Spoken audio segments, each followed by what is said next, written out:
And call the meeting to order, and we'll begin with the adoption of the agenda and AB 361 finding. Do we need to go through that, or can we just take a vote? I don't think we do. I will note that there will be presumably some AB 361 changes on the horizon, and I know we may want to keep the option of allowing telecommuting for at least a less than a quorum of our directors, and I think that will continue to be possible under the new rules, and I'll be giving you guys a memo to that effect. Perfect. Thanks, Mr. Lemieux. Do we have an expected time that we will all be back here? So remember that under the original rules pre-pandemic, it was possible for directors to appear remotely provided that certain steps were followed. And we actually certain directors elected to do that occasionally in the past. There's also a new set of rules that will apply once the declared emergency is over, that will allow telecommuting. In my opinion, or telecommuting is the wrong word, will allow teleconference appearances. In my view, they're sort of unnecessarily complicated and actually ironically harder to implement than the rules that they were meant to improve upon. But I'll be giving you a memo on that. You guys can decide how you want to step. Sorry, I'm hearing an echo in the chamber. Yeah, if anybody that's calling in can mute themselves. So bottom line is we'll give you a memo on that. I guess you asked about the timing. The timing is beginning of the year, I believe, when things start timing out. So we'll make a decision then on how to proceed. Okay, I guess I'm just thinking that from an optics standpoint and everything else, it would look better if we had 5 people up here. I understand the reason for why we're doing it the way we are now, but I think we need to have a plan to transition. That's all I'm saying. Well, and that's a policy decision for the board to make and the individual members to make about how they want to appear. I will say that just sitting from my chair, that it's interesting that something we've kept around after the pandemic is the ability to call in to the meeting, and I assume we're going to keep doing that going forward, which certainly opens up the public participation options quite a bit, especially for a meeting that's occurring during the day. And there is, I guess the point I was trying to reach is that there is nothing in the new legislation that would prevent us from continuing to do that. Yeah, okay. This is John Vallejo. I'll move to approve. Thank you. We have a motion. Is there a second? Perfect. Second. Okay, we had a motion and a second. Chairman Peters? Aye. Vice Chair Heyman? Aye. Director Itmeyer? Aye.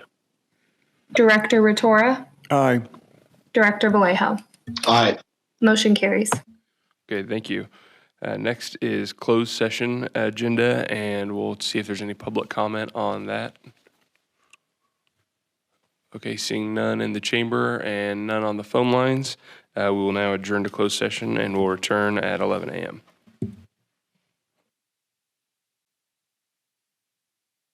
We're going to call the meeting to order.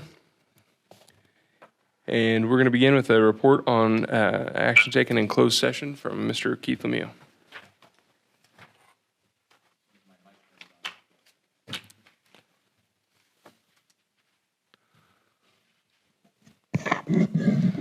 Sorry about that. Had trouble getting my mic on. Board met in closed session to discuss the items identified on the agenda. Received a report from staff on each item. No reportable action took place. Mr. Chair, that concludes the report. Thank you, Mr. Lemieux.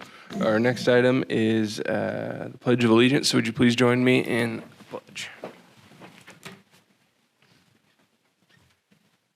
Pledge allegiance to the flag Of the United States of America and to the republic for which it stands, one nation, under God, indivisible, with liberty and justice for all.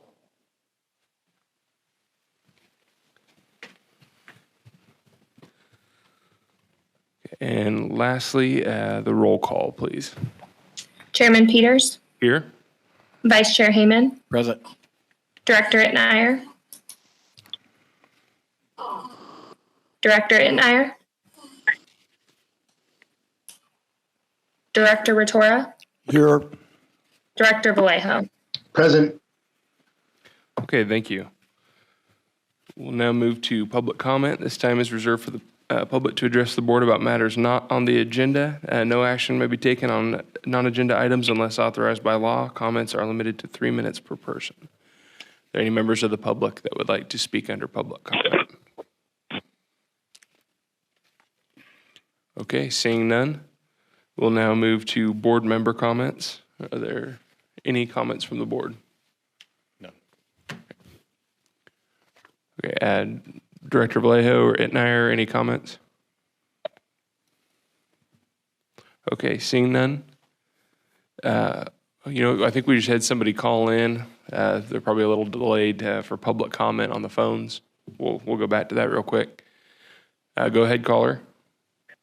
Yes. Hi, my name is Mike Neal. Can you hear me? Yes, we can hear you. Okay. I'd like to address something that we'll also be bringing up to the Water District next week, and that is what I see as a need for a lot more serious pursuit in the way of getting conservation efforts regarding residential landscaping in residents and even some businesses, I guess, around the city. As you well know by now, reducing water use has a direct calculable impact on what it's going to cost us all to sustain the water in this valley. And if you pay much attention when you drive, those of you who live here anyway, you drive around town, you can see that there are still a lot of people who have grass lawns. A lot of those lawns are high water use grasses like fescue. And, they're used to having those. They've had those for a long time. There's been some feeble, what I think, little efforts in the past to encourage people to conserve. And I think that needs to ramp up considerably. If you guys, enjoy giving your consultants the job of going after grants, excuse me, this would be one they really need to chase. And go out there and tell the DWR and the rest of the state government, if you put this onus on us to sustain this aquifer, then we need some money to help fund some of this stuff and do something that's an actual higher effort level than has been done in the past, and advertise significantly on social media and in the newspapers and anywhere you can get the word out. And once you've got some money in your pocket that is probably more incentivizing than what's been offered by the Water District in the past, and with a little more flexibility so that people will take advantage of this. If we can reduce that, I'm estimating we could easily reduce water use by over 1,000 acre-foot per year. We might find that it's even more. And I'm suggesting to the Water District that they hire a consultant to make that estimate, and they can use aerial photography, easy things like Google Maps to look at and estimate the acreage of grass in the area, and then make their estimates on how much water we could save.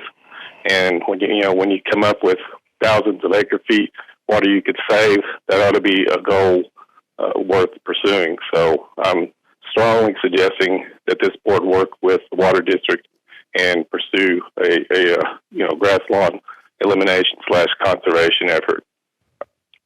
And that's all. Thank you. Thank you. Thank you, Mr. Neal. This is John Vallejo. I think that's a great idea. Great. Oh, that's something I think we can direct staff to look into as far as what efforts we can make on that. Okay, not seeing any other callers. Okay, we have one. Okay, we'll go ahead and take one more. Judy Decker, Vice President of the Eastern Kern County Resource Conservation District, and as you know, a regular member of your meeting and of the Water District Board meeting. Several years ago, I'd like to respond to Mr. Neal. Several years ago, the Water District received a grant from the state called Cash for Grass. And they advertised it heavily, and many people took advantage of it. However, in the end, when it finally expired, I do not think everybody had, I think there was still money left. And I want you to know the Eastern Kern County Resource Conservation District has an annual plant sale, which just occurred the last Saturday in October. It is preceded always by a talk by someone who is knowledgeable in using desert plants in the landscape. This year we had Emma Lynch, who works at the BLM office, who gave an excellent talk on not just drought-tolerant plants, but on using desert natives. We sold over 300 plants. And it's something for you to think about is perhaps collaborating with not just the Water District, but our Conservation District. We have the ability to hire speakers to come and give talks on such an issue. And we would be more than willing to work with you and the Water District. Thank you. Great, thank you. Okay, we'll move now to our next item, which is the consent agenda. And that includes items 8A through, AA, 8B, 8C, and then that is 8CI through, or 1 through 8. So we'll first go to public comment. Is there any public comment on the closed session agenda? Or excuse me, the consent agenda. Okay, seeing none, is there any comment from the board on the consent agenda? If not, I'll entertain a motion to approve. Motion to approve. Thank you. Is there a second? Second. Thank you. I have a motion and a second. Can we have a roll call vote, please? Chairman Peters, Aye. Aye. Vice Chair Hayman, Aye. Aye. Director Itmeyer, Aye. Director Ratora, Aye. Director Vallejo. Aye. Motion carries. Thank you. That brings us to item number 9, and that is a resolution 09-22, submitting an application for Sigma Round 2 grant funding. Is that going to be Carol? Yes, Mr. Chairman, I'll introduce that. Great, thank you. Department of Water Resources just recently opened up the application period for round 2 funding for Sigma grant opportunities. And while this is open to medium and high priority basins, critically overdraft basins included, we won't have priority, but we definitely will still be able to compete for grants. This is a competitive grant. We felt that it made sense for us to try to go ahead and submit an application because there's a lot of activities that we have to do normally that are eligible for funding under the grant program. So you have in your packet a staff report that describes more about those activities, but let's take a look at these the slides.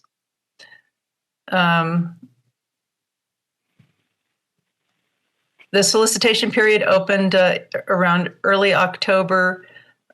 Originally, the due date for applications to be submitted was November 30th. Just this week, DWR extended that to December 16th. So we have a little bit of an extension to get those grant applications completed and submitted.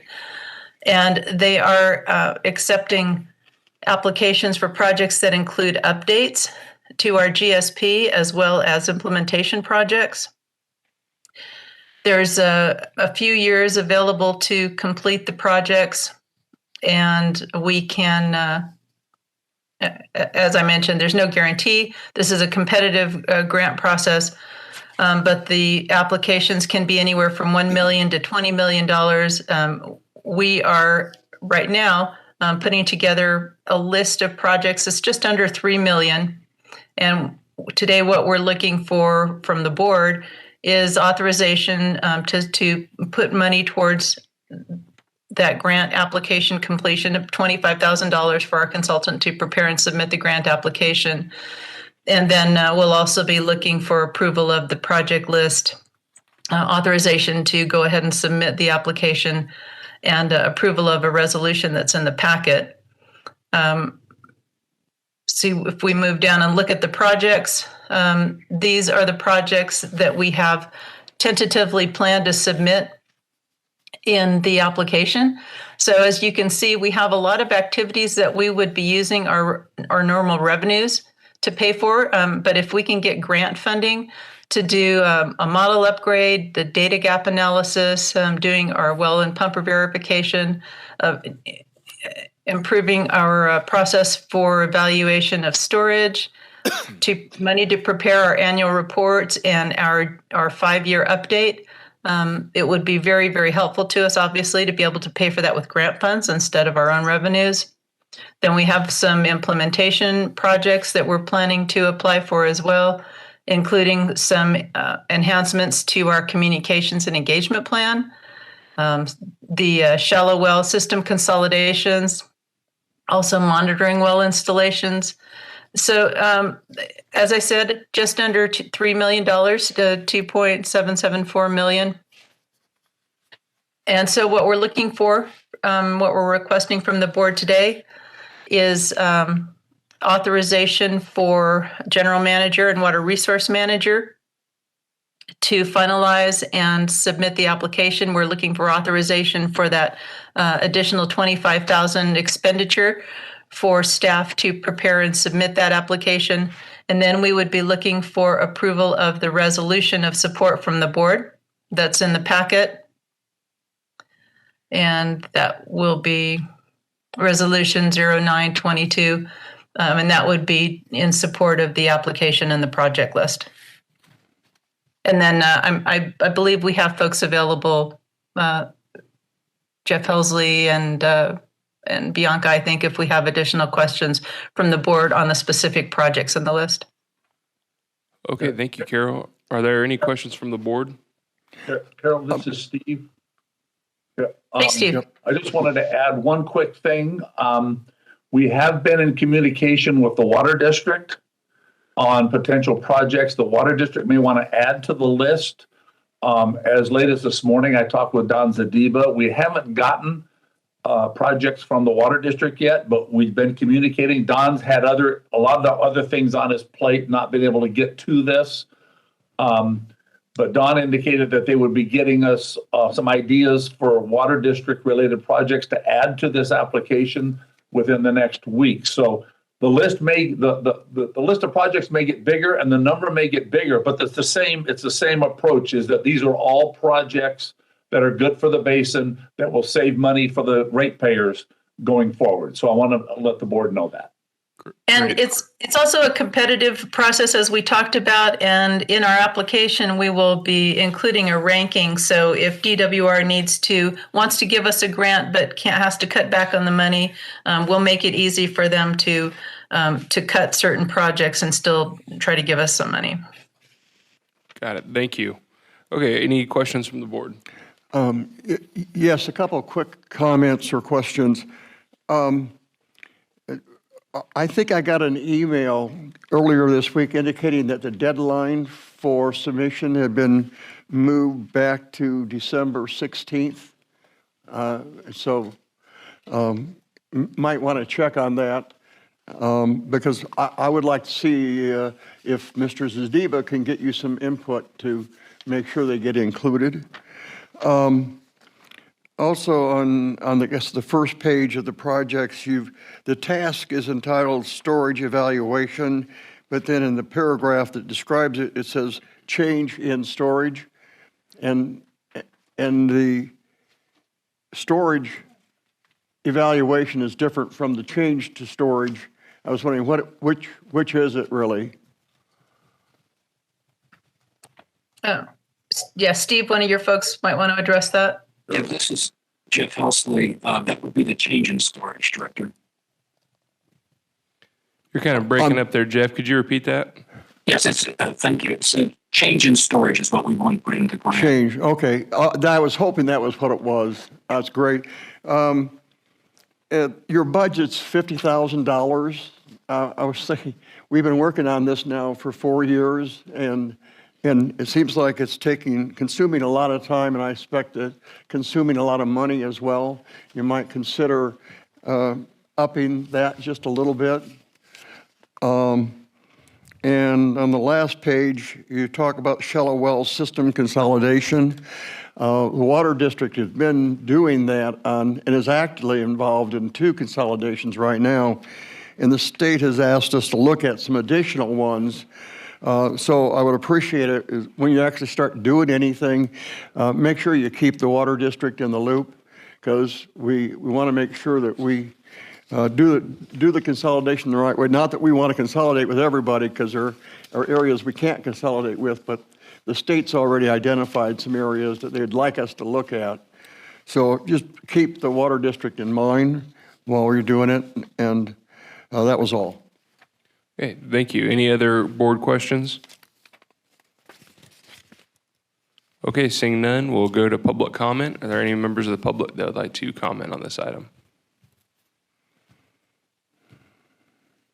Okay, seeing none, is there a motion to approve? So moved. Second. Okay, we have a motion and a second. Can we have a roll call vote, please? Chairman Peters, Aye. Vice Chair Hayman, Aye. Director Itmeyer, Aye. Director Rotora, Aye. Director Vallejo. Aye.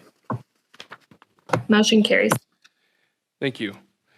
Okay, our next item is item number 10, and that is a report on progress of imported water pipeline alignment study and the release of 3 preferred alignments. And Carol, will you be taking that one, or is that going to be you, Steve? Yes, Steve, I believe, is going to take that. Yeah, we'll take that. Thank you, Carol. Thank you, Chairman Peters. And Jeff's on. I'll just say that I don't have that much to say here on this. So there's going to be a presentation. We've got a very, very good consultant. We were lucky to get Provost and Pritchard to propose on this. They've rolled their sleeves up and they're working on this. We reported in the past that there's timelines to get this work done, and Provost and Pritchard are aware of that, and they're putting together programs and thoughts and alternatives to try and move this along as fast as we can go. We'll be bringing those forward. I think Jeff wanted to introduce their project manager, Jeff Davis, who I've known Jeff for 25 years before he was at Provost and Pritchard. But I think Jeff Helsley is going to do an intro, and then I think Mr. Davis is going to do a fairly short presentation that will be very informative. Yeah, thanks, Steve. The board authorized this imported water pipeline alignment study in July under our Sigma IP grant that we have.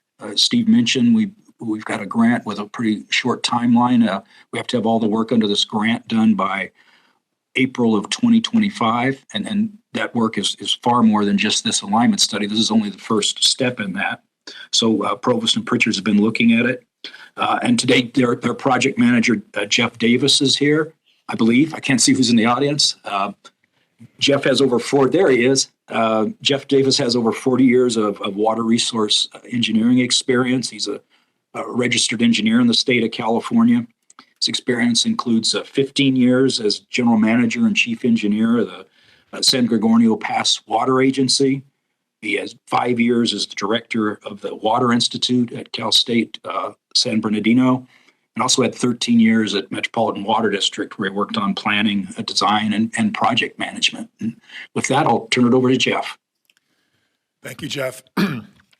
Thank you, Mr. Chair and members of the board. I appreciate the opportunity to be here today and to address you on this very important issue. You certainly have a daunting task in front of you, and you are to be congratulated for undertaking this. Provo and Pritchard is just pleased to be a partner on the first phase of this project as we go forward. I do have a lot of A little closer. A little bit closer, thank you. I do have a pretty good amount of information to impart. I'm going to try to go through the presentation relatively quickly because I do want to be respectful of your time. Mr. Chair, if it's okay with you, I'd like to take questions as they come as opposed to waiting till the end. Is that all Sure right with thing. you? Yeah, no problem. I've just made a lot of presentations over the years, and I find that it's just much better if you let people interrupt you and take care of the questions as they come so people don't have to hold them till the end. So please, whether you're in person or on the phone, feel free to interrupt me at any time. I'll try to pause at the end of every slide for a count or two, just in case anybody wants to jump in before I go to the next slide. So with that, is somebody advancing the slides for me? There we go. I want to start off by looking just at the study area here. And if you'll see, there's Ridgecrest at the upper right. You see down sort of in the lower central part, you see that blue line coming up. That's the California City Feeder, which is a pipeline owned and operated by the Antelope Valley East Kern Water Agency. That is point A of this pipeline alignment study. We'll be coming off of that pipeline as it heads into the city of California City. Point B will be a point in the city of Ridgecrest in the southwestern portion of that square that you see up there at their Ridgecrest Heights tank, which is a tank that's right along the 395 bypass. It's pretty easy to see as you're driving down China Lake Boulevard there. So that will be point B. So we need to go between the California City Feeder in California City and that Ridgecrest Heights tank. If you look at that map there, you'll see a lot of features. There's a lot of green. That green is Bureau of Land Management managed lands. So there's just no way to get from point A to point B without crossing BLM land. So clearly they're going to play a large role in this. You see the pink up there along the 14, that's Red Rock Canyon State Park. So to the extent that we may impact that, we need to get state parks involved. You see sort of in the center, you see that area that's hatched from upper left to lower right. That's Desert Tortoise Research Area. It's literally fenced. So that's area that we clearly would want to avoid. To the north and the east of that, you see a different hatch from upper right to lower left. That's Desert Tortoise Critical Habitat as identified by the U.S. Department of U.S. Fish and Wildlife Service. So it would be great if we could avoid that. As you can see, there's so much of that, it's kind of difficult to avoid that altogether. We do have 3 alignments where we have varying degrees of success with that I'm going to talk about. So those are the key features that I want you to see. You can see a little bit, and we'll see them a little better on the next slide. There's 2 ranges of mountains between point A and point B. The first is the Rand Mountains that go into the city of California City there. And then north of that are the El Paso Mountains. Any questions? Let's move to the next slide, which is just an aerial photo, a Google Earth image of the same thing. You see pretty clearly there the 395 and the 14. You don't see all the hatched areas. I just wanted to show you what it looks like from the air here. The features that I really want you to see here are the mountains. You see the Rand Mountains there. By the way, they're at the very bottom, and the red line coming up, that's that California City Feeder that we were talking about. So that's the point A on this map. And again, Ridgecrest is up in the upper right. So you can see we have 2 ranges of mountains, the Rand Mountains and the El Paso Mountains, that we either need to go over, around, or through. At the pipeline diameter that we're looking at, which is 18 to 20 inches, through doesn't make a lot of sense. Tunneling at that size pipe just doesn't make economic sense. So you have to go over the mountains or around them. Next slide. So we have 3 preferred alignments. That's not to say that we only looked at 3. We had at one point in time, I think, 11 different alignments that we looked at, going all different kinds of crazy ways from point A to point B. Went through a process to bring them down to what we think are the 3 preferred. These 3 are preferred for 2 primary reasons as compared to the other alignments that we have already discarded. The advantage of these 3 is that they are in general A, more constructible, more easily constructed, and B, have relatively less impact on critical habitat, on desert tortoise habitat, and specifically on critical habitat, relatively speaking. So we are engineers, we're not very clever, we're not very creative. So when we name things, we just give them descriptive names. We've given these 3 alignments the name of the west alignment, the central alignment, and the east alignment. Very, very uncreative. You know, if we were geologists, we probably would have come up with something clever, earth, wind, and fire or something, I don't know. But we're not, we're civil engineers. So I'm going to talk about each of these three. We didn't plan on having one on the west, one in the middle, and one on the east. That was not the plan. That's the way it worked out. So I'm going to talk about each of them individually for just a brief moment. Let's go to the next slide, which I think is an aerial photo showing the same thing. Again, there at the bottom lower left, you can see point A, and two of the alignments, the west and the central, come off of the same point on the California City feeder. The east alignment comes off a point a little bit further south of that. And by the way, it's important to note here that California City is clearly a stakeholder in this effort. We have alignments that go through roads in the city of California City, and that city will not benefit from this pipeline. So clearly we need to have communication with them, which we have already, and they're going to be a stakeholder in this whole process. Okay, with that, and again, you can see more clearly here the mountains again and how we try to skirt the mountains to the extent possible. Let's move to the next slide, which I believe is some of the key issues that we had to look at. So when we were first putting together our proposal, we basically looked at that aerial photo and that map and said, oh, what are the main issues that we have to worry about here? You obviously have mountains that you need to go over. That means pumping, which means you have to identify locations for pump stations and you have to get power to those pump stations. We have a lot of public land. You saw that green. So we have BLM land, we have state park land, we have recreation areas, wilderness areas, a lot of public land, both federal and state, between point A and point B that we need to worry about. I mentioned the critical habitat, showed that to you on the map, that specifically for the desert tortoise and the desert tortoise research area. Those are two different things. The critical habitat is identified by the U.S. Fish and Wildlife Service. The research area is identified by the Bureau of Land Management, both federal agencies, but slightly different purviews. Since we're dealing with a relatively sparsely populated area, power availability is important to us, right? We need to pump water over the mountains, but you have to have power to pump that water. So we need to make sure that there's power close to where we want those pump stations. If not, we have to bring that power in. And finally, obviously, with any linear project, we need to worry about community disruption, right? To the extent possible, we don't want to go through people's neighborhoods. We don't want to go through roads where we have to close lanes of roads and that sort of thing. So we're always conscious of community disruption. So those, I would say, were probably the key, the most important issues that we looked at the beginning. Quite a few more issues to deal with if we can go to the next slide. Seismic, always an issue in California. If we were in Kansas, we wouldn't have to worry about seismic, but we're not in Kansas anymore, we're in California. Geology is a big issue. Pipes go in the ground, you dig a trench, you put the pipe in, you fill the trench in. That's fine as long as there's dirt there. If there's rock, you really can't do that. So that's why surficial geology is very important to us. Parcel ownership, I talked a little bit about community disruption. We certainly, most of the land is public land, but not all of it. There's going to be some private parcels that are going to be impacted. We want to know how many of those there are going to be, how many individual owners there are, because we have to get their permission, perhaps easements, perhaps permission to get on their property to take soil borings in advance of construction, that sort of thing. Constructability, I just put that as a general category. Constructability includes the power availability that I talked about in the last slide. It includes the geology. It includes just ease of construction. What's easier to construct versus what's relatively harder to construct. And that also includes whatever environmental mitigation that you have to do. Obviously, if you have to do mitigation, that makes construction a little bit harder. Drainage crossings, even in the desert, are always problematic. There's a lot of dry stream beds in the desert. There's no big deal when there's no rain, but when there is rain, you get water in them. And when you get a big rain, like we've had in the last couple of days, you can get scour along that stream, and that scour can expose your pipe, can possibly break the pipe, damage the pipe, or could wash the pipe away. So every time you go under a drainage crossing, you have to be careful that you go deep enough and take whatever steps are necessary to make sure that that's going to last when you get a big rainstorm or snowmelt coming through.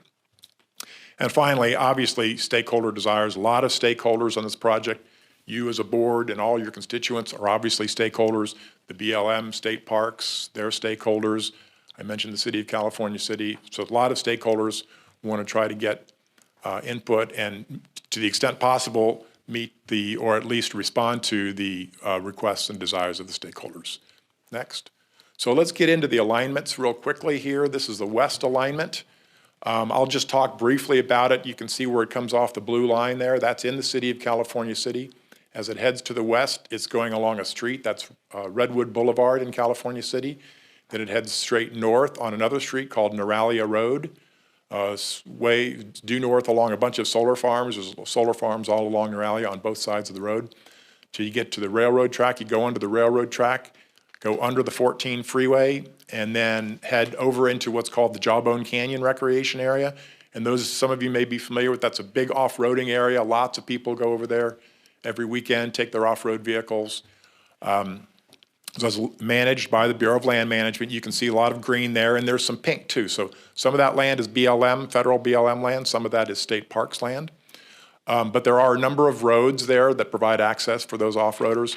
The Los Angeles Aqueduct, bringing water from the Owens Valley and Mono Lake down to the city of Los Angeles, goes through there. That was a big eye-opener for us because we know it's constructible. If they can put a gigantic pipeline through there, we can put a smaller pipeline through there.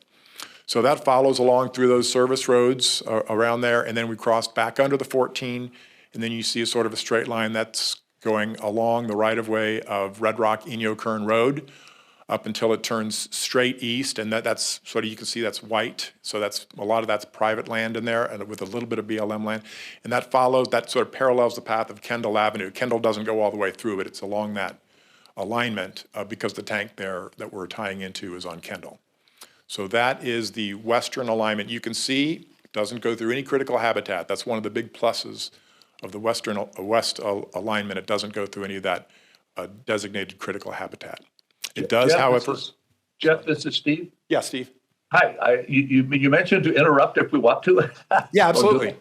Okay, so for those looking at this map and this alignment, if you're familiar with the GSP, you'll note that this alignment is very, very similar to what is in the GSP, the west alignment. One of the big differences is because it was really reconnaissance level at that point. Well, there's two differences, but what I want to point out is that it goes around Red Rock Canyon, and I was hoping, Jeff, maybe you'd talk a little bit about that because questions have come up about going around it or trying to follow up 14 or whatever you do there. The second one is Jeff did mention pipe size. You'll notice in the GSP we have a bigger pipe size. One of the things Provost and Pritchard is looking at right now is the ability to have a continuous flow of water to meet our demands. If you have a continuous flow of water supply, then obviously you can go to a smaller diameter pipeline. If you need to peak or deliver more water in a shorter amount of time, then you need to have a bigger pipeline. So those are all still going to be looked at. But maybe, Jeff, just talk a little bit about the Red Rock Canyon issue. Sure, absolutely. So, you know, you don't need to be a cartographer to look at that map and say, well, why didn't you just go up this 14 freeway? It's a direct line. It's a lot shorter. Well, we did look at that. We've driven that alignment. We've looked through there, and that doesn't really work from a constructability standpoint. Remember, I mentioned constructability was one of the big issues. Red Rock Canyon, a beautiful canyon, a very narrow canyon, a lot of superficial geology, rocks, and there's also a major wash going through there. So to the extent that you go through there, if you don't want to go under the road, which of course would interrupt the 14 freeway, you'd have to go to the side of the road. It's very, very narrow, mostly rocky with a big wash there that could, a very big, large, wide wash that could cause problems with the pipeline, again, if there's a big storm. So it just didn't look like that was a good, from a constructability issue, very expensive, very narrow, very tight, just very expensive on a per mile basis. Plus it goes right through the middle of a state park. So it just didn't look good for a number of reasons to us, which is why we are going around it. And you still see, we do still skirt the state park a little bit, but not right through the middle of it. Thank you, Jeff. Yeah, thanks, Steve. Yes, question? And this is Director Hayman, and so we still have to cross the 14. We cross twice in this on alignment. We cross under twice, right? Once going from east to west and once from west to east. That's correct. That's pretty easy. That's fairly standard to go under freeways. The biggest issue there is getting the permits that you need from Caltrans because they're pretty persnickety, but it's doable. You also have to go into the railroad and talk about persnickety. Railroads are traditionally pretty difficult to work with because they have the oldest land rights. They've been around longer than anybody else, so they let everybody know that they were first there. So that is the west alignment. Let's go to the next slide, which shows the aerial photo of that. And you can see a number of other pictures that we have along there. The picture at the bottom center is along Redwood Boulevard in the city of California City. The picture right above that is looking north on Neuralia. The good news there, you see the power line along there. This is one where we have power available for the first half or so of the alignment. Then you get over into the Jawbone Canyon area, and those would be the other four photos. You can see the big white pipe, that's the Los Angeles Aqueduct. It is actually above ground for a portion of that area. It's below ground and above ground both. But the reason why I put those pictures in there, you can see the roads there in that area. They're pretty well-maintained roads. They're wide, they're not paved, but they don't have to be. But they would provide a good opportunity for us to use the right-of-way for those roads to get over the hump there. We're going around the Rand Mountains in this alignment, and we're sort of going around the El Paso Mountains too, but that Jawbone Canyon area, that's really the extreme southern edge of the Sierras as they turn east and turn west rather and become the Tehachapis. So we still have some mountains there, which we'll see on the next slide. But we like this. Again, it's pretty constructible and you have some good access there. We have been in contact with the Los Angeles Department of Water and Power because obviously we'd have to encroach on their right-of-way. And yes, they issue what they call licenses for encroachment on the right-of-way. They don't issue easements, but they call them licenses, long-term license agreements. So that's doable. Let's go to the next slide, and we can see this is a profile. This is how engineers think of the world. We like to think not only top-down, but from sideways. So you can see along the alignment there, you're starting off going uphill a little bit there in the city of California City, then down, and then you pump up very steeply there as you get into that Jawbone Canyon area. And once you get to the peak, it's downhill all the way to the point B. And you can see, if you can read those words there, the length of this alignment is 51.6 miles. We're starting elevation is about 2350. The ending elevation is about 2540, so about a 200-foot elevation. But you have to pump over that 3,647-foot elevation. And what you can see, that's very, very steep. So it's not a gradual going up the mountain. It's very, very steep. So you'd have to do either one gigantic pump station or 2 or 3 pump stations right close to each other there for that alignment. So next slide, we'll talk about the pluses and the minuses of that alignment. And when I talk about these positive and negative points, this is positive and negative compared to those other 8 alignments that we're not looking at anymore. I'm not comparing these 3 alignments to each other right now. That process we're just starting, and we'll be reporting on that hopefully to you next month. But the positive points on this one, no desert tortoise critical habitat at all, although there is desert tortoise habitat, but not the critical habitat designated by U.S. Fish and Wildlife Service. And it's constructible as opposed to some of the alignments that we considered were not. Negative points, again, you have power up along Neuralia, but once you get into Jawbone Canyon and leave the 14 freeway, there's no power over there. So if we put pump stations over there, you'd have to bring power to them. It does encroach on Red Rock Canyon State Park and Dove Creek Recreation, though just barely. We try to avoid that as much as possible. And there are 4 major crossings. We mentioned 14 twice, and then the railroad, and then the 395. That's doable, but it's just, it's a lot of permit work. That's the west alignment. Any questions on the west alignment before I move on to the central alignment? Okay, let's move on to the next slide then. Central alignment starts off at the same point as the west alignment, goes along Redwood Boulevard and also up Neuralia. But it turns, before it gets to the railroad, it turns eastward on a street called Muncie, which is a dirt road. And Muncie continues there to the northeast around that green area with no hatching, which is a dry lake bed. And so you can see that's actually, that entire dashed part there through the middle of that is on dirt roads or along dirt roads. They're just outside the tortoise research area. So as we drive along that road, there's fences just to the right, but we're not inside that fenced area. And you can see we do encroach a little bit on some critical habitat there before going north through the privately owned land. And then you get up to Red Rock Randsburg Road, which then becomes Garlock Road. And then you hit the 395, go under the 395, and then come up the 395 to the 395 bypass. On the 395 there, we're not in the road right of way. If you drive up and down the 395 a lot, you know that there's a power line, an SCE power line along the east side of that, and there's a service road along the power line. And our thought is we're using that service road for the alignment for the pipeline. So we're not in the 395. We're not even in that right of way. It's about 150 to 200 feet off that right of way, but it parallels the road. Next slide is an aerial photo of that same thing, again with some pictures. The pictures on the left, if they look familiar, that picture at the bottom left is, again, Redwood Boulevard in California City.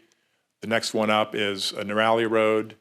The next one up, the top on the left, is Red Rock Randsburg Road. So that's a paved road that does have power along it. And then the upper right picture on the right-hand side is that dirt road that I told you about that goes around the dry lake bed, and you can see the dry lake bed is on the left there. You can't see it, but there's turtle fences on the right there. So again, you're just outside the tortoise area. So you can sort of see, again, we're going around the Rand Mountains. We don't have to go over the Rand Mountains, so we go around them, but we do have to go over the El Paso Mountains. Next slide. And this is, again, the profile of that. So you can see, again, we're pretty flat for the first 2/3 of that. And then, again, you go steep as you go over the El Paso Mountains. Once you're on Garlock Road, you have to go over the mountain, so it's pretty steep. The advantage there is you do have power in that area. You do not have power along Muncie Road and along the dry lake bed. So if we have to pump along in there, and that's what we're in the process of doing right now, is identifying exactly where our pump stations will go, we might not have power available there, and we might have to bring that power in. So again, you can see that one's 51.9 miles. Remember, the last one was 51.6. So these are both about the same length. The peak elevation on this one is 35.14. I think the last one was 36 something. So about the same amount of pumping. And then the pluses and minuses, let's go to the next slide. Again, this one's constructible. It maximizes the use of existing roads. Virtually the entire alignment is on existing roads, either paved or not paved. Negative points, you do have some minor critical habitat impacts, talking about desert tortoise critical habitat. We try to minimize that as much as possible, but there is some.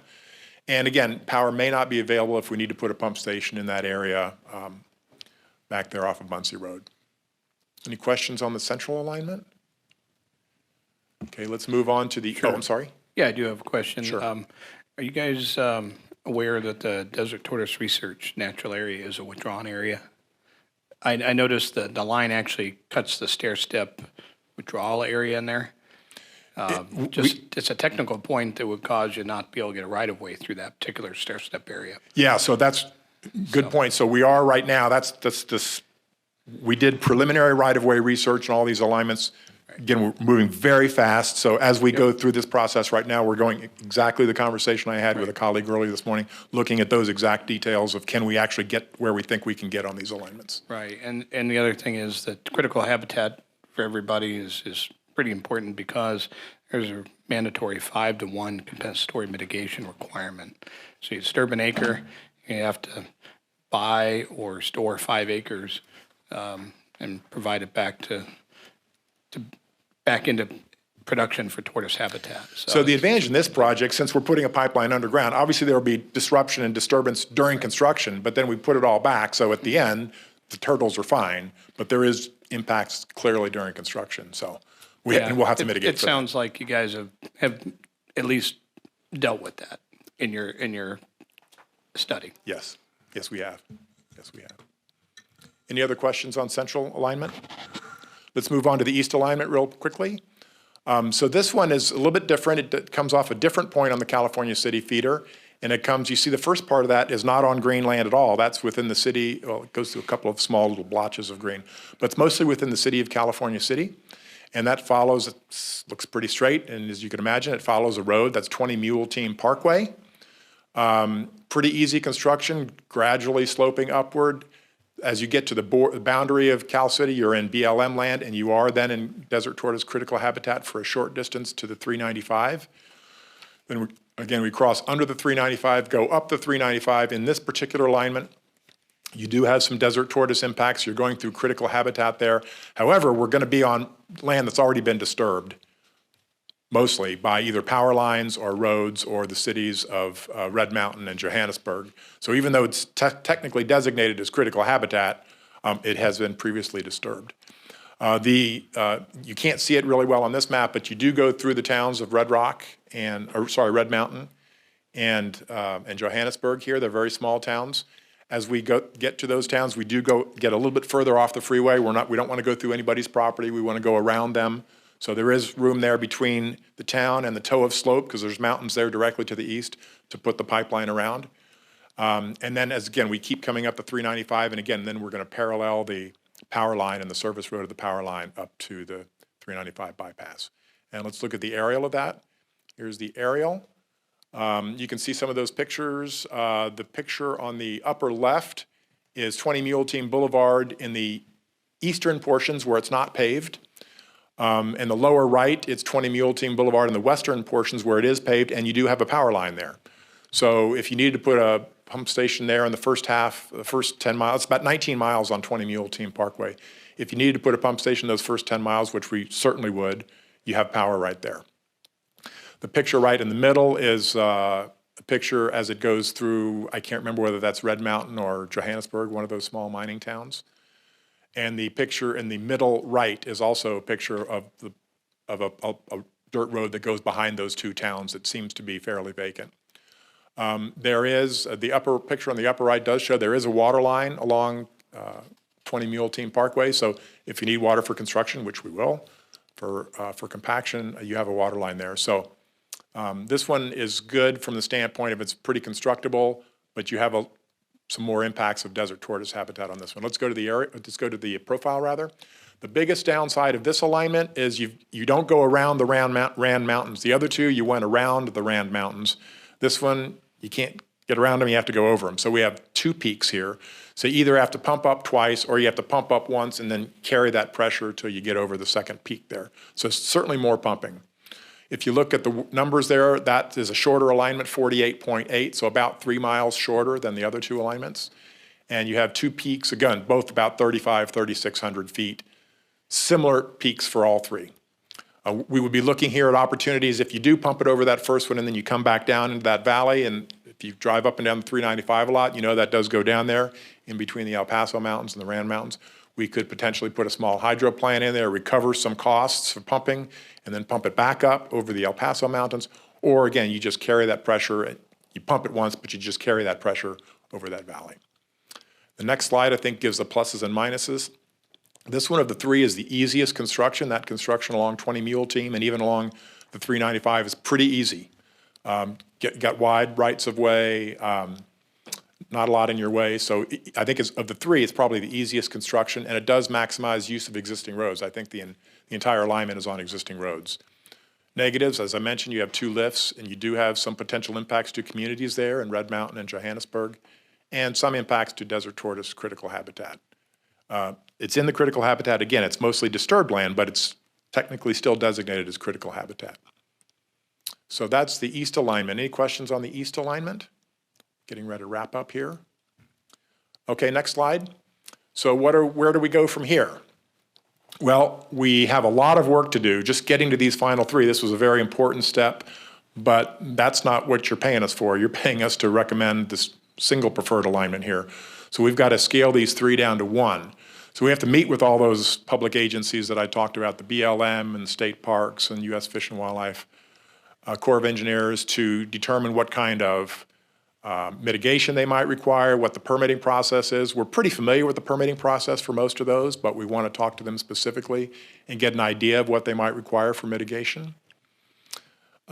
We need to develop screening criteria. We're not just going to, turn a wheel and say, okay, is it going to be east, central, or west? We're going to go through a transparent process where we have specific criteria, weight them accordingly, and then score them objectively and come up with a preferred alignment. So that's going to be a lot of work right there. We've started that process.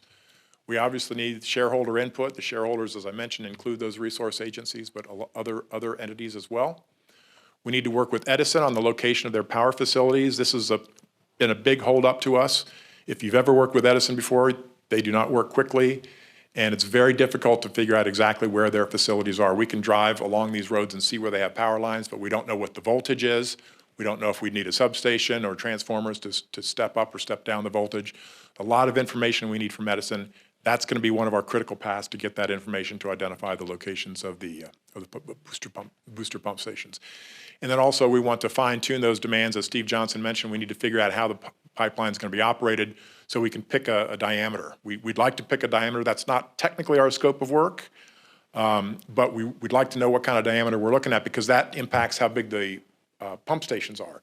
And you have to identify the pump stations and how big they are and what their footprint will be, because the whole purpose of this study is to be able to go into the EIR, and you need to know what the impacts are for the EIR, so you need to know where the pump stations are and how big they're going to be, that sort of thing. Then we also need to, as I mentioned, we started researching parcel ownership along all three alignments, so we know how many different people we're impacting and have to get permission from. It's a lot of work to do and not very much time to do it in because, next slide, our near-term goal, and I will say that your staff has been very adamant about really pushing us to meet this goal. They really want you to have a single preferred alignment presented to you on December 14th. That's about 6 weeks from today. Yep. Steve? Yep, that's good. You're Okay. right. I thought you were going to say something. In a minute, go ahead. Okay, so we're really going to try to meet that. We may not have every single piece of information. We hope we have enough information to be able to go through that screening process and have a preferred alternative by that date. That is the goal.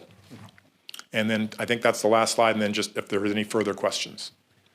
Great. I Well, wanted thank to you add for something that. Go, I'm sorry.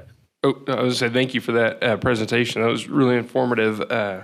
Looking through this packet, though, I don't think that entire slideshow made it into our packet. Can we get a copy of that full presentation? Absolutely, and that's, Reference? you know, yeah, we were still working on it until the last minute, but we. Understood. I emailed it up to Carol yesterday, and she has it, so I'm sure she'll make all those available to the board members and to the public, whoever. Yes, absolutely. Yeah. Perfect, thanks. Chairman Peters, this is April. The the complete slideshow was put into PDF form and is available on the GA website. Okay, perfect. Thanks, April. Go ahead, Steve. Okay, thank you, Chairman Peters. Just a couple of things. Jeff, you did mention the length on the first one, but we didn't talk about the other two. It might be good to mention that how close the length of the three alignments are. Right, 51.9, 51.6, and 48.4. So pretty darn close. Yeah, pretty darn close. I did not mention, again, we haven't identified the exact locations of pump stations. We think that all of them will have between 4 and 6 pump stations. 4, 5, or 6 is the most likely scenario right now. Perfect. Any other questions from the board? Yes. One other thing, Chairman Peters, one other thing I wanted to point out. I'm sorry, excuse me, Director Ratora. One other thing I wanted to point out, kind of important, that as you know, we have used the TAC throughout the development of the GSP and throughout in any of our technical issues we've tried to address. We've tried to include the TAC in all of these discussions. Understanding that the TAC is somewhat depleted right now, we don't have the membership we did before, but it's still in place.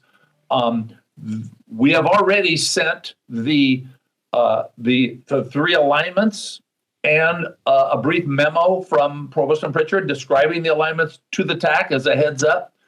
We have notified the TAC of this presentation. We will be sending the TAC the same PowerPoint, so they will have it in their possession. And we are at least discussing the opportunity to have a presentation to the TAC to take public comments through the TAC before the decision is made. So I want to let you know that the TAC is going to be involved in this as much as we can, as was stated by Jeff Davis. We're moving very fast, and we want to bring this back to you. We're trying to get as much input as we can, but this is trying to move as fast as we can with the timeline we have on the grant funding. So that was it. Thank you. Thank you. Any board questions? I was curious, does your tasking include any estimating of costs? No quantitative cost estimates. We will be looking at qualitatively the constructability issues basically relate to cost, right? If you have to bring a power line from a mile away or 2 miles away or something. So we'll be looking at that qualitatively, but we just have to move so fast, there's not enough time really to put together detailed cost estimates. Thank you. And as I mentioned, our job is not to identify the final diameter. We think we have a range of diameters, but without knowing a final diameter, obviously that's going to have a huge impact on the cost as well. Director Ratora, if we bring this back in December, we would at least bring reconnaissance, conceptual level for the different alternatives comparatively, some cost, some level of cost, whether we do it or we have Provost and Pritchard do it one way or another. You do need to have cost factored into selection of the final alignment at some level. Okay, good. Thank you. Any other questions from the board? Yes, this is John Vallejo. Just noting that the conclusion point of all 3 pipelines is tying into the water district system, and I've understood that there's been some concerns from the water district's perspective on tying into their system. Wondering if you've had the conversation with them and if the water district's on board, and I guess that's also a question for Stan.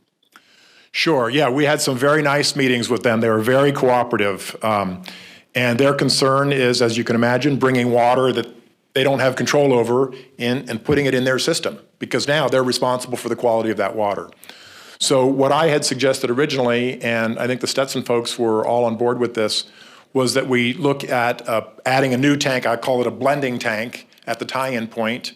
And so the new water, the imported water, would go directly to that tank. The water district would have an opportunity to add whatever chemicals they need. In fact, that's part of our study too. We're looking into that. You'd certainly need to add chlorine, maybe some pH adjustment, maybe some other things. So you get that all ready to go. So before that water hits the water district's system, they've had a chance to get it to where they like it and test it and that sort of thing. The main reason we picked that tank site for the tie-in point was because they own a lot of land there, the water district does, so there's room to put a second tank there that would be a blending tank. And Stan, is that your understanding as well? I'm sorry, could you repeat that? Is that your understanding as well? We have not had a lot of conversations with, I'm assuming you've been talking with Krieger Stewart? Yes, we have, absolutely. Yeah, we understand that they're working together, and we're assuming that they're going to come to a compatible agreement. I don't know the details. Okay, any other board questions? Okay, seeing none, we'll go to public comment. I think we have a couple people questions right here.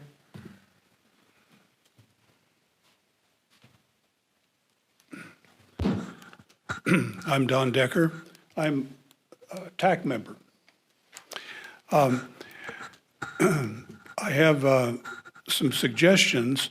I wish I could face you, but I've got to talk into this microphone.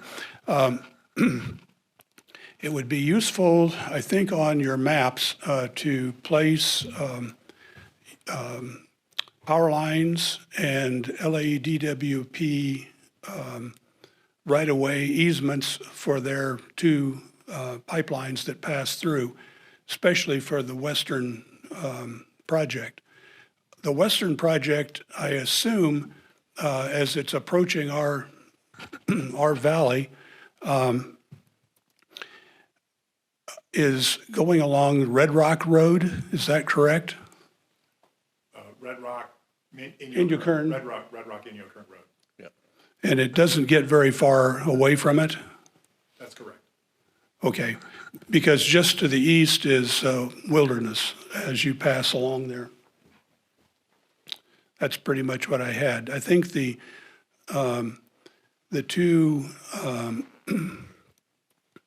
suggestions of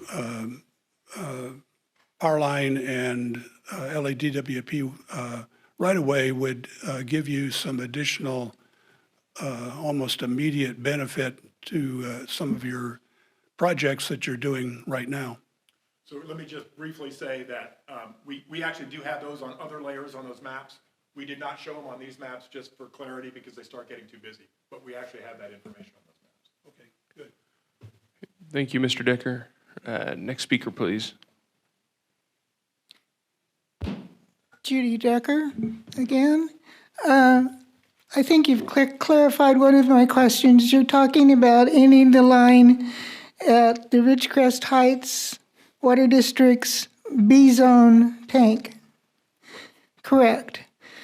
If you would choose the eastern route, which you're talking about going up 395 or close to it, you will be going right through, as Mr. Davis mentioned, Red Mountain and Johannesburg. This is something obviously for you to think of, but those two communities, along with Randsburg, which is not directly on 395, are very water short. They are unfortunately both comprised of very economically disadvantaged people. But a possibility, if you choose that route for the future, might be to offer those people connection to this system for a price, of course. It's something to think about, but it lit up in my head like a red stop sign. Is you have these three communities. They are, in a sense, part of this project, but aren't, as you well know. That is the Sigma project. They are very water short. Their wells, I think they have 2 wells. They're down there off of the Garlock Road, and their water is pumped up to them. They are used to paying high prices. Thank you. Thank you. You know, if we're going to be talking to the state, which I assume we are, about grants and that kind of thing, her suggestion actually might be very beneficial in terms of getting a higher priority for a grant or a low-cost loan. So it's something I think it is probably worthwhile looking into at least. Absolutely. Director Peters, this is Steve again, just real quick. Giving credit where credit's due. A great comment from Judy Decker as usual. I just want to point out and give credit where credit's due. Leanne Cook from Kern County had the same, almost exactly the same suggestion when she saw the PowerPoint. So yeah, it's a good topic. And Chair Peters, this is Jeff Simonetti with the Capital Corps Group. One of the things over the next month, in between now and the next board meeting, that we'll be doing is working with our stakeholders, along with Provost and Pritchard, as well as our elected. You cut out there, Jeff. You there, Jeff? Oh, well. While he gets back on, we'll go to our next speaker. John Kersey, Community Planning Liaison Officer for China Lake, as well as the manager of the Readiness Environmental Protection Integration Program, or REPI. The REPI program has an agreement that we partnered with the state of California's Parks OHV division to actually do a restrictive use easement as part of the acquisition of the Onyx Ranch area that you will be planning to go through on your west alignment. So that's something you're going to want to be considering, is that there is that restrictive use easement in place. So there may be some additional hurdles when it comes to dealing with the Navy on that one.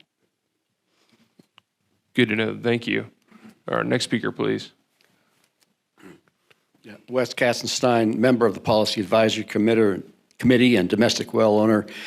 I could imagine 25 or 50 years from now, shoot, we need another pipeline. We need to double the capacity or something like that. And I wonder, as part of the screening process, if it would make sense to also kind of evaluate or estimate how expandable the route might be in terms of perhaps adding a second pipe in the future. Great. Thank you. This is Don Decker again. I have one really short, quick thing to add. This is for Steve. Steve, I have taken advantage of the material you sent me. I'm up to speed. The TAC is engaged. Thank you, Don. Appreciate it. Thank you very much. We need you. Thank you. All right, well, good comments, and thank you, Mr. Davis, for the presentation. Is this, oh, we have somebody on the phones. We'll go ahead and go to the phones real quick. Go ahead, caller. Yes, Mike Neal. Can you hear me? Yes, we can. Okay. I've been listening to this presentation on the AVEC pipeline. The thing that I see is glaring in its omission. There's no mention, no even brief look at or concern taken with a pipeline from the LADWP aquifer pipeline, which, according to your 3-year-old data anyway, would be, and for as capital costs, would be anywhere from $120 million to a $60-something million less cost, and that was 3 years ago. So bump that up by 50%, and the longer it takes, the more expensive it gets. So I'm actually very surprised that it appears that option, as far as looking at that and making estimates on the cost, and of course pursuing that to an extent, seems to have been dropped, unless I missed something along the months here. And I think you're doing an injustice to people in the valley by dropping that option. I know you got one board member who's adamantly against that, but he's only 1 out of 4. He doesn't get his way on this particular one. His people don't even barely live in this valley, and it's basically use water out of this basin. Most of us, the vast majority, 99.5%, are all here, having to bear the cost of it, and we don't want to be charged any more than we have to be charged to make this thing happen. I'll be addressing estimates on that cost per month, per household later on in the letter to the district, but it's going to be a lot. And if the more you can lessen that cost, the less pushback you're going to be getting from people in the valley. All right, that's all. Thank you. Steve, do you have any comments on that as far as the LADWP alignment and AVEC?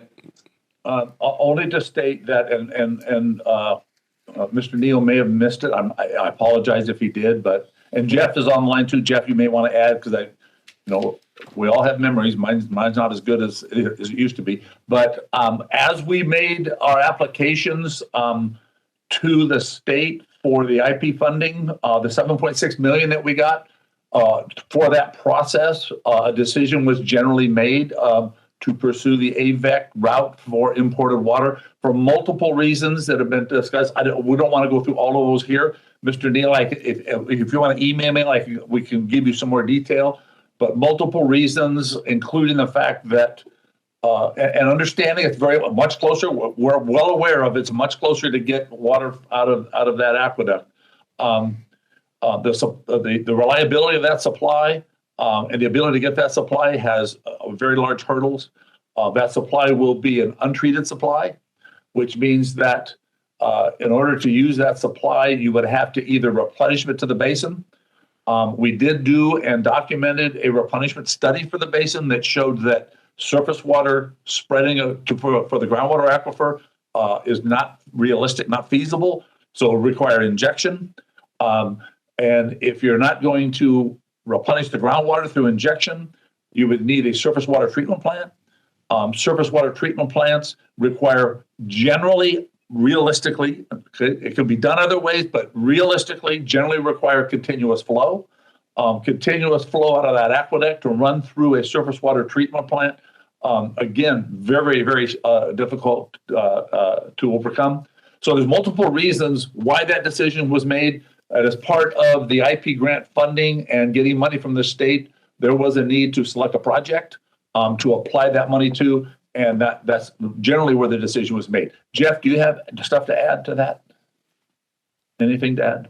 Steve, I'd just add a couple of things. One, Mr. Neal made reference to the cost, and he of course is referring to the information we put together when we were preparing the GSP, where we had both the LADWP project and the AVEC project. And he mentioned the capital cost, and he's right. The AVEC capital cost is much more than the LA Department of Water and Power capital cost would have been if we could do replenishment with it and didn't have to build a surface water treatment plant. But one of the things when we had very preliminary talks with LA Department of Water and Power several years ago, we were going to do an exchange with them. They didn't want to give up their water. We would have to get State Water Project and give it to them, and they would give us water out of the aqueduct was the concept. They weren't willing to do a one-to-one exchange. They wanted a multiplier. They wanted at least 2 acre-feet of water for every acre-foot of water we took out of it, at least, and perhaps as much as 3, because they had mentioned 3, I think, to someone else who had proposed something similar to them. And when you took in the extra cost of having to get that extra straight water project water, the cost became much closer. I think the break-even point was at about a 3-to-1 exchange. If you had that much more imported water you had to get, plus the capital cost of the LA Department of Water and Power project, they came very close to being the same cost project. Okay, thank you for that response. Any other speakers on this item? Okay, seeing none, thanks again for the presentation and for all the comments. And we'll move on to item number 11, and that's the Water Resource Manager's Report. Okay, here we go. Okay, Water Resource Manager Report. The agenda for the Water Resource Management Report is can be very familiar to you. We're going to go through mainly the same things we've gone through before, just updates as we go, starting with status on our grant funding for Prop 1, Prop 68. And I think Jeff has the team ready to go. So Jeff, let's go through them all again, like we've done before. A little different than Jeff Davis described, but let's go through all of the Water Resource Management reports and take questions at the end. Yeah, and first up is the grant funding, and Myra Lopez with our team will present on that. Okay, so I'll be going over the brief status update on the grant funding for Prop 1 and 68 and an update on the grant closeout. So on the first slide, Prop 1 status update, there are two ongoing invoices, invoice 14A and invoice 15A. The first invoice has a total requested payment after retention of about $65,000. That one is still under DWR review. And the same for invoice 15A, that's also still under review with the total requested payment after retention of $17,532.41. Next slide.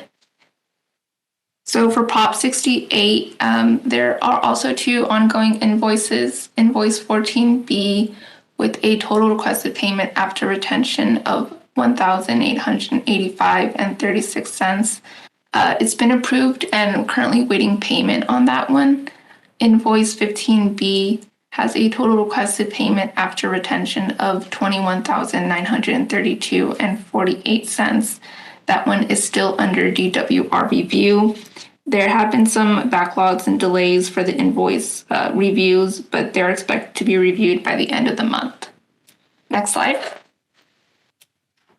For the Prop 1 and 68 grant closeout, for recent submittals, there has been a draft grant completion report submitted on October 2nd. And that one, we're expecting to hear back from DWR regarding review status on that one at the end of the month. The component 5 and 6 deliverables were submitted on November 1st. And for upcoming submittals, we do have a progress report due November 30th. That completes the Prop 1 and Prop 68. Next, we have the Sigma implementation round 1 grant. And I wanted to introduce the board and the public to Bianca Cabrera on our staff. She's our lead staff engineer on the imported water project now, and I'm going to have her present the slides on this. Hello, my name is Bianca Cabrera, and I'll be presenting the Sigma implementation round 1 grant status update. First, regarding DWR grant submissions, the first progress report and invoice will be provided to DWR by the end of November. Second, as you may have heard in Provost and Pritchard's presentation earlier, the imported water pipeline alignment study continues to make significant progress. Accomplishments from the last month include a November monthly progress meeting on November 2, submittal of a draft technical memorandum deliverable for water demand estimates to staff, retrieval of data from AVEC regarding the California City feeder, screening of 11 preliminary alignments to identify 3 preferred alignments, and continued ongoing coordination with Capital Corps, which includes sending a letter to the California Department of Parks and Recreation to begin dialogue on land encroachment, and continue dialogue with the U.S. Department of the Interior Bureau of Land Management, the U.S. Department of the Interior Fish and Wildlife Service, and the California Department of Parks and Recreation. Next slide, please. As mentioned earlier, Provost and Pritchard's next steps include developing screening criteria for the 3 preferred alignments and then screen the 3 alignments to identify a recommended alignment. Provost and Pritchard expect to present the screening criteria to the TAC for feedback. They also expect that the recommended alignment may be available for the December board meeting. Regarding deliverables, pipeline capacity, delivery and connection points, and preliminary pipeline alignment tech memos are expected to be submitted in November. Lastly, the next steps for the entire imported water project is to present requests for proposals for design, environmental, and right-of-way consultants to the board and request authorization to release RFPs following the presentation of the recommended alignment. Thank you. Thanks, Bianca. If we could go to the next slide. At your last board meeting, there was an agenda item which was an overview of the shallow well mitigation program and where we were at. I just wanted to give a brief update on the current applications that have been submitted to the Groundwater Authority. There has been one application submitted on a reported dry well located on Stark Street east of Ridgecrest. They reported the well stopped pumping in June of this year. Self-Help Enterprises has been helping them deal with that. I think they've given them both bottled water and helping them trying to find funding, including working with us on the application for our mitigation program. Self-Help Enterprises gave us the water quality information that they had available, which is one of the things we asked for in the application. And currently, they have submitted application. We've done a partial review. There's some things we wanted to get. Water quality was one of those, which we have now. But the other thing is a report from a drilling contractor on exactly what the situation is. So they're working with Garrison Brothers drillers to get us that. The second application is from the Heritage Village Master Community Association. They reported they had a dry well that went dry in the spring of this year. They've submitted both a regular application for assistance and an emergency application. They have just recently provided a report from Garrison Brothers on what the situation was there. And one of the steps we have to take is when we get everything that the application requires for, we make a determination and have notified Heritage Village that we consider the application complete. And then the next step is for the general manager to prepare a staff report and a recommendation. We're drafting that now for the general manager to review, and we'll have a determination on that. We could go to the next slide. Jeff, if I just might, as it's stated there, these are the current applications that we have.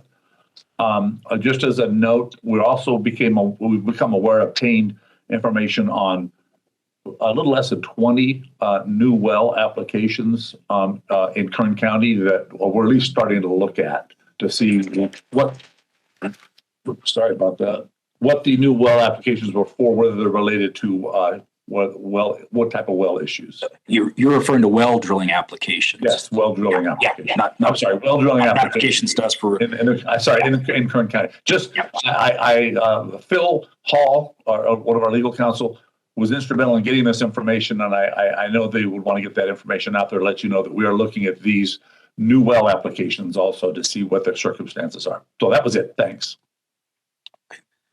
Next, I'll talk about our recycled water program update. I've talked about the recycled water alternatives analysis, where we've selected an advanced treatment and injection project to utilize the recycled water from the city's wastewater plant. The latest thing we've done is the water district had Krieger and Stewart look at a potential project after the GSP came out, an injection project with recycled water. It had suggested that perhaps the district's existing, what they refer to as their well 26, which they're not utilizing for water supply. It's more of a monitoring well. They've suggested that might be a good candidate for an injection well. We've done an evaluation, and Krieger and Stewart knew this was one of the things. They actually were wondering whether it would meet all of the regulations for injection of recycled water. We've evaluated that, and there are some domestic wells that are too close to that location. We don't think we could show we can meet the regulatory requirements for how far away or how much the travel time has to be. between a site where you inject recycled water and a site where potable water is being pumped. So we'll continue to look for a site or sites for injecting recycled water. We're continuing to look at what to do with the brine that comes out of the treatment process. Right now, we're preparing the final memo for the alternative study. I hope to have that done before the next board meeting, but certainly by the end of the year. We go to the next slide. In addition to the alternative study, the board had directed us to prepare a feasibility study under the requirements of the U.S. Bureau of Reclamation Title 16 program. That's the first step to try and be eligible for some funding for the project, for development and construction of a recycled water project. So this feasibility study will be our first step in trying to get that funding. We are utilizing trestle technology to our advanced treatment, recycled water treatment, and recycled water permitting experts that we've worked with before in the past. We had a meeting with them in early November to kind of coordinate the different sections and look at our approach to all of this.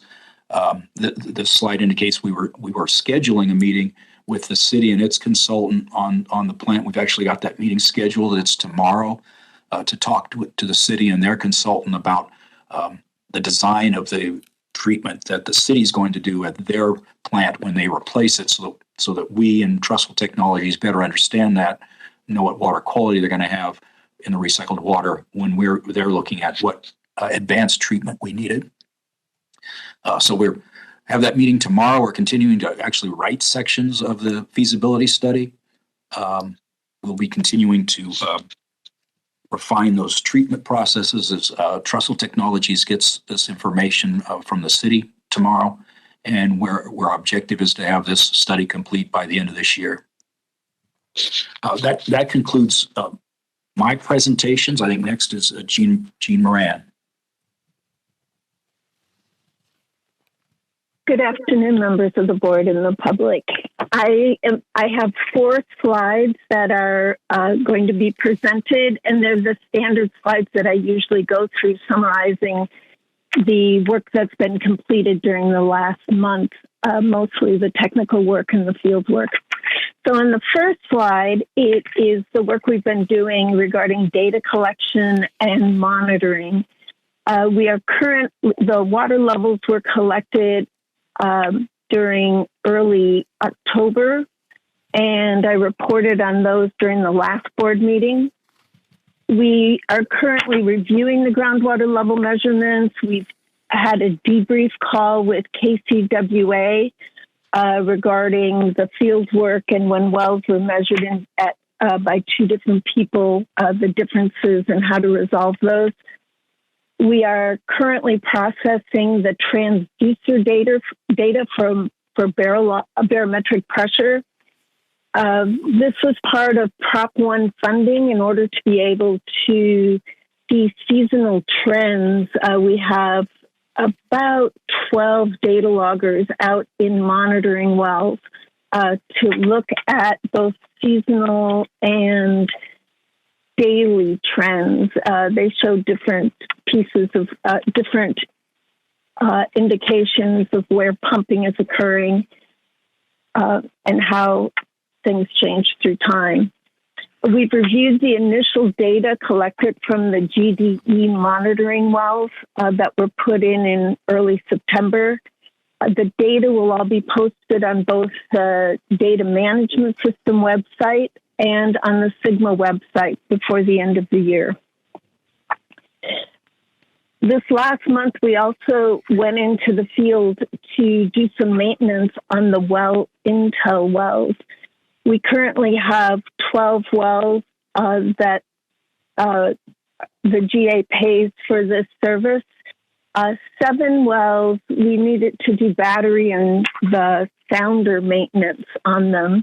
4 wells have requested that we be removed from the program. It's 2 people that their father signed up for the program, and they have asked not to be included as we move forward.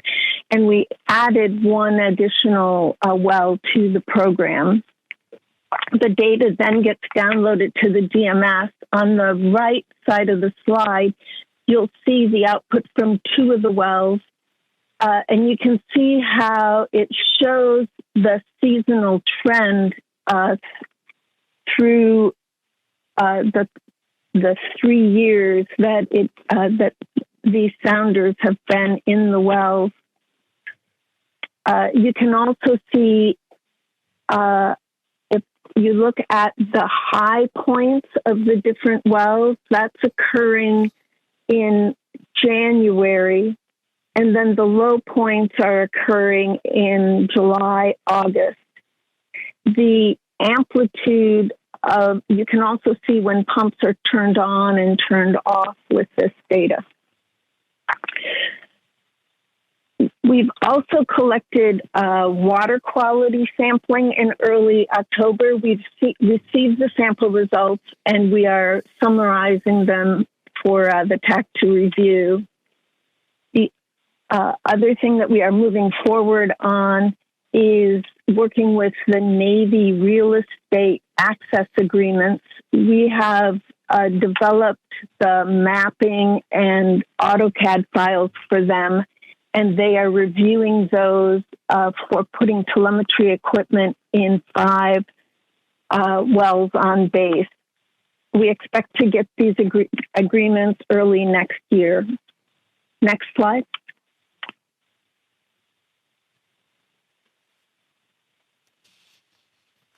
The model, the groundwater model that was used for the groundwater sustainability plan,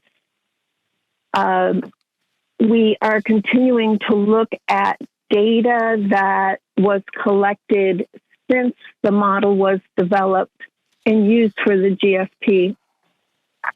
The technical modeling group met 3 times in October and then in another one in early November. On October 6th, we had an in-person meeting in Ridgecrest, and we discussed the configuration items. That's a list of data that we're working our way through to evaluate to see if that they should be included in model updates. On October 20th, we had a field trip on the Navy base. We looked at the new USGS faulting data and where it's located on the base. We looked at new springs, fire evaporation, aquifer extents, and model structure. On October 27th, we had a Teams meeting, a virtual meeting, and we discussed the El Paso sub-area and the main Indian Wells Valley Basin boundary, looking at water levels on both sides of that fault zone. We also reviewed the modified Chief and Polygon method and the water year 2022 storage change calculation. On November 3rd, we also had a Teams meeting, and we discussed both of the 2 presentations that were brought up in the October 27th meeting, and clarified some of the questions on those. And DRI presented evaporation and transpiration from wet desert playas. We are scheduled to meet 3 more times this year, and by the last meeting, we plan to have a list of recommended model updates and costs to be able to present that to the board. Next slide. The subflow from Rose Valley to Indian Wells Valley is a project that we've been putting together for a couple years now. The Navy, we did get funding for it, but we are still working through the cooperative agreement. We thought we would have it by today's meeting, but we don't have that yet for the board to sign. We have filled out all the forms, and it's still being worked on.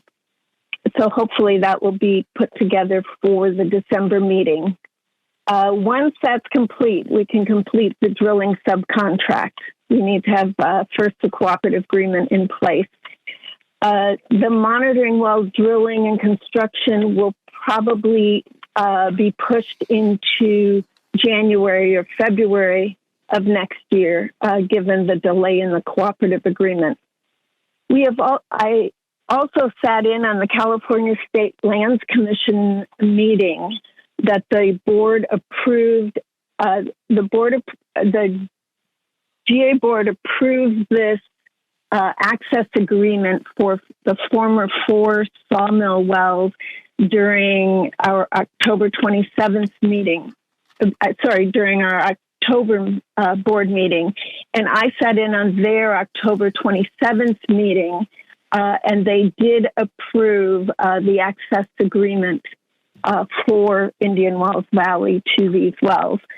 The next thing that we'll do once that this agreement is all signed is we'll evaluate the 4 wells and see about bringing them back into our groundwater monitoring program.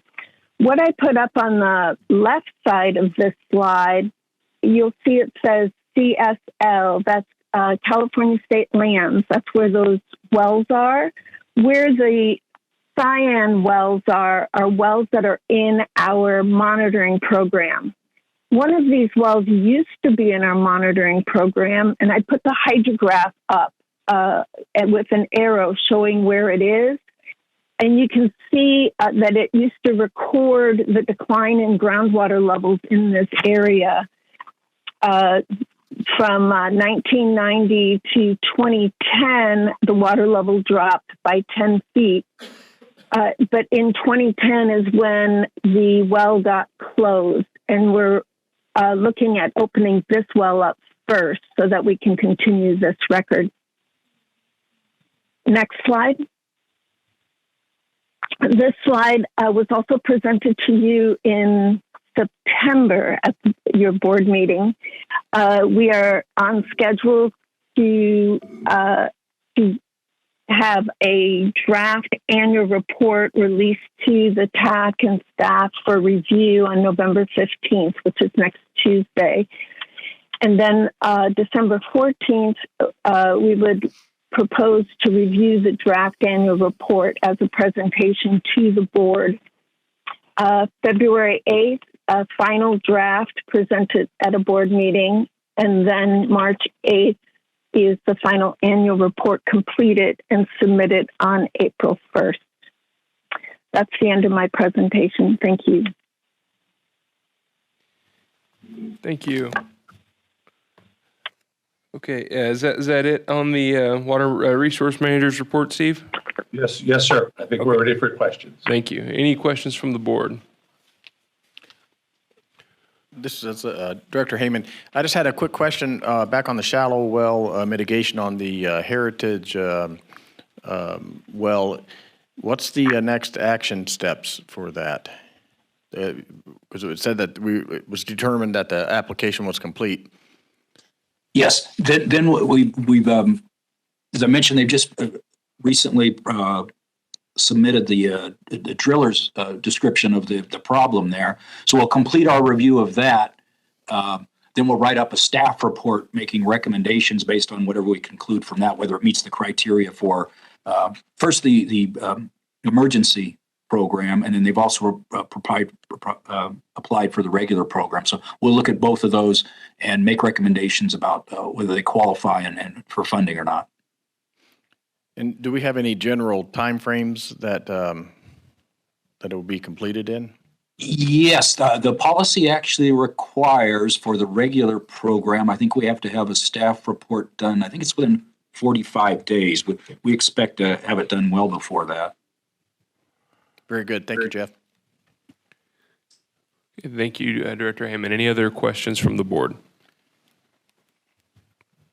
Okay, seeing none, we'll go to public comment. This is Wes Katzenstein, again, member of the Policy Advisory Committee and domestic well owner. An observation and a question. Observation, it's good to see that the shallow well mitigation program is starting to kick in. And my observation is that if we venture into social media as far as the communication and engagement activities, as recommended by the Policy Advisory Committee, if we're successful in that, that might be a way to make more complete contact with the shallow well owners. The social media activities may bring more folks out of from underneath the rocks out there. And a question, you made a good point. A good point was made in the presentation that where the recycled water is injected, that it can't be injected too close to other wells. So will we be managing the wells that we choose to inject the water into so that over time we don't have other wells prop up nearby that could be threatened by the injection?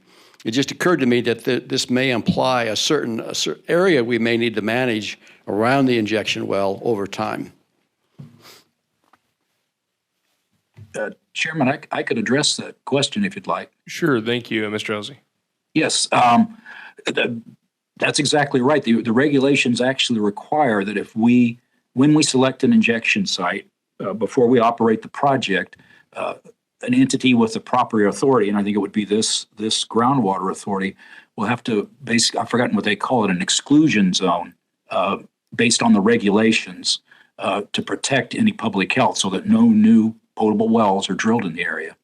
And that information we'll be injecting in Kern County. That information will go to the Kern County so that they won't issue a permit within the area that's designated. So that's going to be one of the considerations about where to site a well. Is in the future there can't be any potable wells there. Thank you. Any other public comment? Okay, seeing none, thank you for that presentation. And we'll go to item number 13, and that's the General Manager's report. Thank you, Mr. Chairman. You have in your packet the monthly financials for the period ending October 31st, and we're looking pretty good, pretty well overall on track with our budget for the year. Unless we have any questions, I'll just continue on. In fact, let me just insert a quick update on the audit since we're looking at the financials. We had promised you, at least we thought we were going to promise you, that our 2021 audit would be on the agenda for this month. We did not have it prepared, and we are still working with the auditor to get it complete. I can tell you that the delay has to do primarily with the fact that 2021 was the first year that we collected the replenishment fee, and the agency also has litigation that targets the replenishment fee. So the auditor is just taking additional time to understand the fee and the issues around it, and we're having our attorney provide notes and information so that the audit is completely transparent. And we do expect to have that audit prepared for you for the December meeting. Also, however, I want to just give you a heads up that along with the audit for your review, we will also be receiving a request from the auditor for an additional fee. The contract amount, I believe, for the audit was, I want to say $12,000, might have been $12,500, but I think it was $12,000 for the year. And they've requested an additional $8,000 to complete the audit because of the additional time and issues, as I said, particularly with respect to the new fee that was instituted in 2021 and some of the litigation that we're dealing with. So that will be before you next month. Moving on, you also have in your packet the monthly report from Capital Core Group, and they are busy continuing to help us work on securing imported water supplies, working to facilitate the completion of the existing purchase, as well as seeking opportunities for new purchases, working with us on federal funding, and including working with the Army Corps of Engineers on assistance for our imported water project. We've initiated that contact and are starting to work with the Corps. They are also working on supporting our grant applications within the state, the Urban Community Drought Relief package, which I think we've already authorized, and then the new application that you just approved today for the Sigma Round 2 implementation grant, and we'll be working on that with Capital Corps. And unless Jeff Simonetti or Todd Tatum has anything else to add, I think that's the report. Jeff, anything you want to add to that? No, that pretty much covers everything, with the exception of, as I mentioned earlier, we'll be continuing to work with our stakeholders and elected officials on working through the alignment now that that's public, making sure that we don't have any comments or concerns, and just continuing to work through that prior to our December 14th deadline there for next month's board meeting. Okay, great. Thank you. You also have in your packet a brief report from the Cal Rural Water Association. It doesn't have their name on it, but it says that's the October 2022 report. That's their continuing work on that grant on the severely disadvantaged communities assistance. And they've been working with several small systems to help them get their water shortage contingency plans in place. And that work should have been completed the end of October. That was the end of our work period in the grant. And I think we heard the Water Resource Manager staff talking about grant closeout and wrapping that up and getting it submitted to DWR soon. So I think we'll see the final report here pretty soon, probably next month. Let's see. Additionally, I wanted to give you a quick update on financing. As you will recall, our finance team, which is headed by Wolf Hansen, has been exploring financing opportunities for our pending water rights purchase. We recently received a term sheet from one lender, and that contains preliminary terms for financing. Those terms, though, are subject to change until final credit approval is received. These terms have been reviewed by our finance team, and they've determined that they're acceptable and in line with comparable transactions in the marketplace. So we've agreed to continue exploring those terms and that opportunity with that particular lender. We're not committed to anything, just continuing to work with them. And we'll continue that over the next several weeks or so, until we have something that we can bring back to you for your review and your approval. Just to note, we don't expect final credit approval, though, until we've had the opportunity to move through some of the pending processes on our water rights purchase, and until our audited 2021 financial statements are available. So once that occurs, I think we'll be able to bring you a financing opportunity for your review and consideration. Finally, last item is last month, Mr. Chairman, you directed staff to respond to Water District questions regarding the imported water project. And so we did. We provided a letter to the Water District, and that letter is included in the packet for your review and for public review. So I'm available to answer any questions. Great. Thank you, Carol. Are there any questions from the board? Okay, seeing none, we'll go to public comment. Would any members of the public like to make comment on the general manager's report?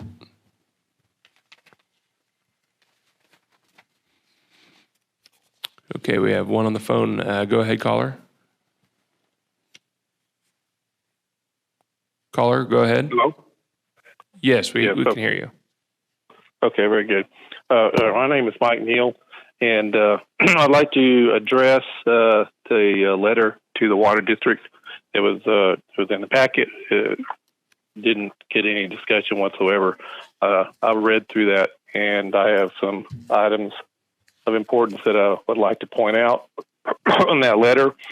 Kind of the particular items would be on, if you're looking at that or not, it's page 3, and there are some assumptions there that I think are poorly based. About the 6th paragraph, they're trying to make your manager is trying to make the claim that roughly 2/3 of the water district's pumping fee is free, and she's using that in her number of projections as far as cost per month.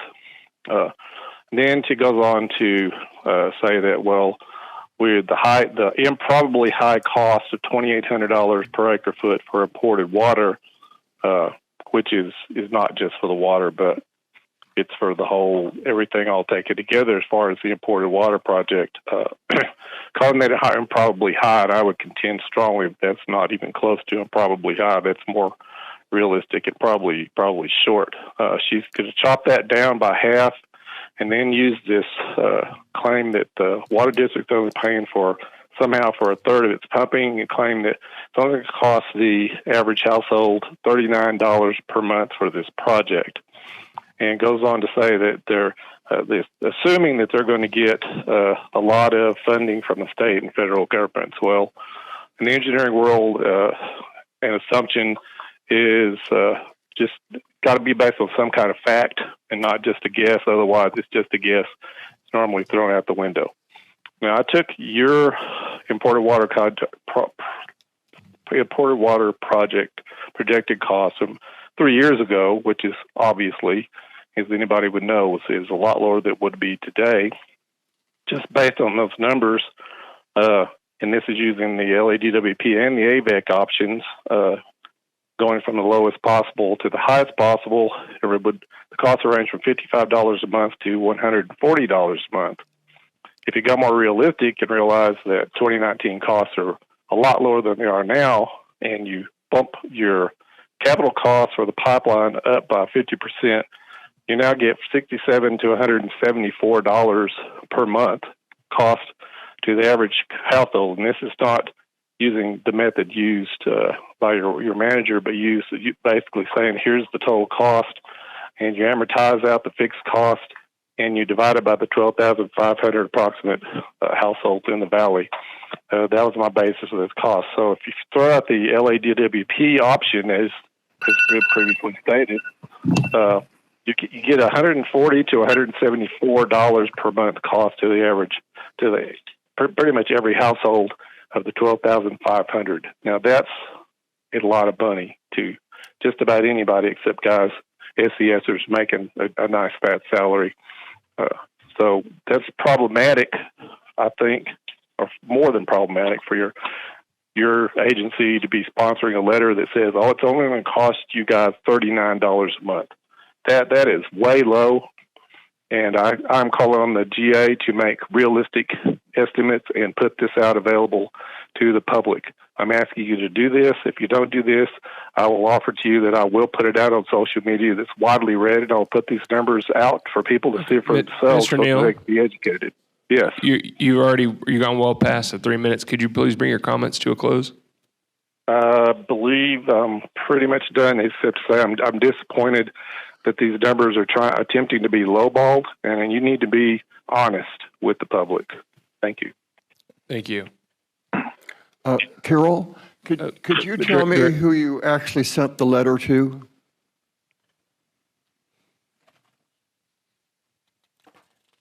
Who we actually sent the letter to?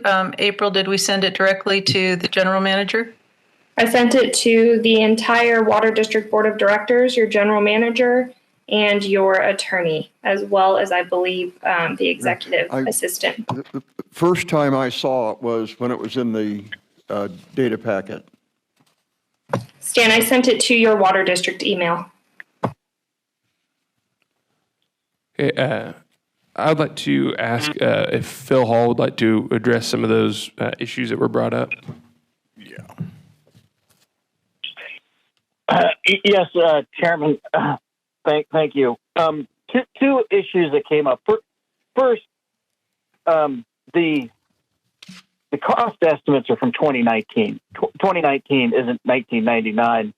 It's not even 1979. We have not had 50% increases in those cost estimates in the 4 years that they're out. So that's just sort of, well, I'll just leave it at that. The next thing that was stated by Mr. Neal, and I think we should all understand, is, in fact, it is correct that 2/3 of all pumping by the water district under this GSP is not subject to the replenishment fee. So if the water district would now take its replenishment fee costs, and as its consultant said yesterday at its Water Finance Committee meeting, charged it to those that actually are responsible for using more water. The tier 1 and tier 2 at the water district would not pay any fees in the replenishment fee. In fact, they are being charged 24% more now than they would be if the water district changes the way it's going to do its fee structure, what it appears to be heading towards, as that rate study has left the committee and is now heading towards the board. So if Mr. Neal, I'm not sure where he believes that they're not getting 2/3 of the water free. It's right in the rate study of the water district. You can look at our analysis too and our fee structure and see the credits they get.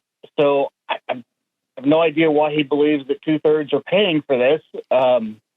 They might currently be paying for it as a choice of the water district, but the current rate structure that the water district's own consultant has said is more legally defensible would not have tier 1 and 2, current tier 1 and 2 in the water district paying anything of a replenishment fee because the water district is getting 2/3 of its water free of charge of a replenishment fee right now.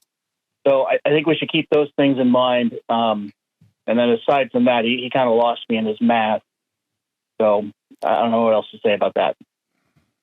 Thanks, Phil. Are there any other public comments on this general manager's report? Okay, seeing none, that brings us to the end of the meeting. Our next meeting will be December 14th, 2022.